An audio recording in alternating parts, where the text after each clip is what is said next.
ஐயனார் துணை சீரியல்ல அடுத்து வர எபிசோட்ல நம்ம பல்லவன் இருந்துட்டு அவங்க அம்மாவை நினைச்சு ரொம்பவே வருத்தத்தோட இருக்காங்க.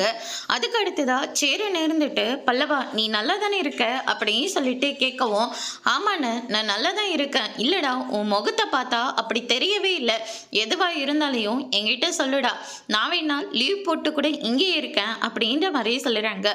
அண்ணன் அதெல்லாம் ஒன்றும் இல்லை, நான் நல்லா தானே இருக்கேன், நீங்க இதை பத்தியும் கவலைப்படாதீங்க அப்படின்னு சொல்லிட்டு நம்ம பல்லவன் சொல்லிடுறாங்க. அதுக்கு அடுத்ததான் பார்த்தீங்கன்னா நம்ம நிலா இருந்துட்டு ஒரு வழியா மறுபடியும் பல்லவனோட அம்மாவை பார்த்துடுறாங்க.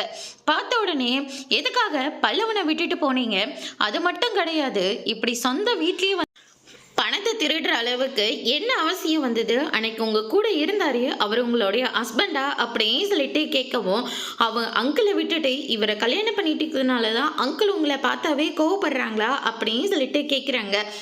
அவர் தாம்மா என்னுடைய புருஷன், பல்லவன் என்னோட பையன்தான், ஆனால் இதுக்கும் அவருக்கும் எந்த சம்மந்தமும் இல்லை, என் பையனை அவர்கிட்ட விட்டுட்டு போனால் என்னை பார்த்தா கோவப்படாம வேற என்ன பண்ணுவார் அப்படின்ற மாதிரி, இனிமே ஏதாவது கேட்கறதா இருந்தா எங்கிட்ட கேட்காத, போய் அந்த ஆள்கிட்டே கேளு அப்படின்ற மாதிரி சொல்லிட்டு அவங்க பாட்டு கிளம்பி போயிடுறாங்க. நில்லுங்க ஒரு நிமிஷம், இங்கிட்ட பதில் சொல்ல வேண்டிய அவசியம் எனக்கு கிடையாது, எனக்கு நிறைய வேலை இருக்கு, எங்கேயாவது கடங்காரம் பார்த்தா கூட என்னை இழுத்துட்டு போயிடுவான், அதுக்கப்புறம் என் புருஷனை மிரட்டி பணத்தை தான் கேட்பான், எங்ககிட்ட குடிக்கிறதுக்கு அளவுக்கு எங்ககிட்ட பணம்லாம் கிடையாது அப்படின்னு சொல்லிட்டு அவங்க பாட்டு கிளம்பி போயிடுறாங்க. அதோட இன்னைக்கான பிரம முடிச்சிருக்காங்க.